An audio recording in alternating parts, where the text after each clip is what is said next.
Game sense is an approach to training that places the participant at the centre of their learning journey. It allows them to develop and refine their skills in a game-like context, since games and game scenarios are the main formats for participants to develop their skills. Because learning takes place within games or game scenarios, the game sense approach is useful for developing a participant's decision-making ability, or in other words, their ability to read the game, improving technical and tactical skills while under game-like pressure, developing movements that naturally occur within a game, building a participant's confidence as they complete or achieve tasks within a game context, and creating and developing team strategies. Depending on the participants and the goals of a session, the games used may represent a specific sport or event, or they may represent common principles of play, encouraging the transference of knowledge, skills, and concepts across contexts.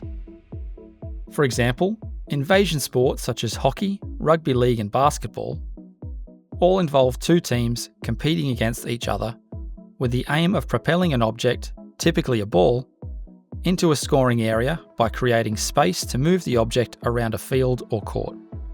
Being a participant-centered learning approach, the coach's role becomes more about observing and providing guidance, rather than direct instruction.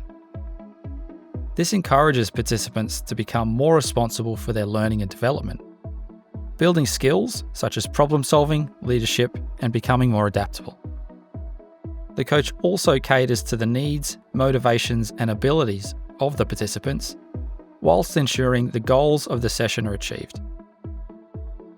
When combined, the game sense approach creates an environment where the participants become more effective at understanding and recognising how to respond within a game context.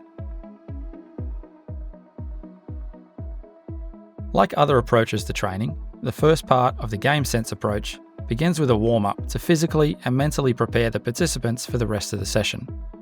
Once participants are warmed up, the next part of the session is to develop and implement the first game.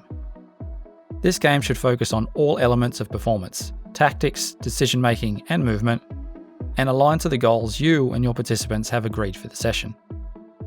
As participants play the first game, take note of their performance so you can ask questions and help guide as they discover the most effective way to complete the activity and achieve the desired goals.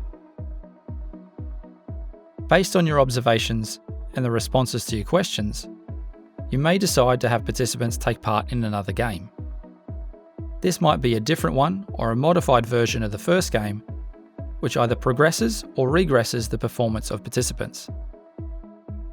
Alternatively, you might decide your participants need more specific guidance on a particular part of the game. Therefore, you might introduce a new activity to help them develop the relevant skills. Regardless of whether you use a game or a specific activity at this stage, always follow up with questions based on what you've observed. Take the time to understand what your participants are learning or taking from their involvement in the game or activity. You can continue to have participants take part in more games or a specific activity after each stage. It's your choice. As the coach, choose which path to follow based on your participants' performance and what you think they would benefit most from. By following these steps, you'll help your participants make effective decisions within a game context and continue to build a strong and positive relationship with them. If you want to learn more about creating environments that meet the needs and motivations of your participants, head to the Australian Sports Commission's Community Coaching webpage, where you'll find a range of different resources.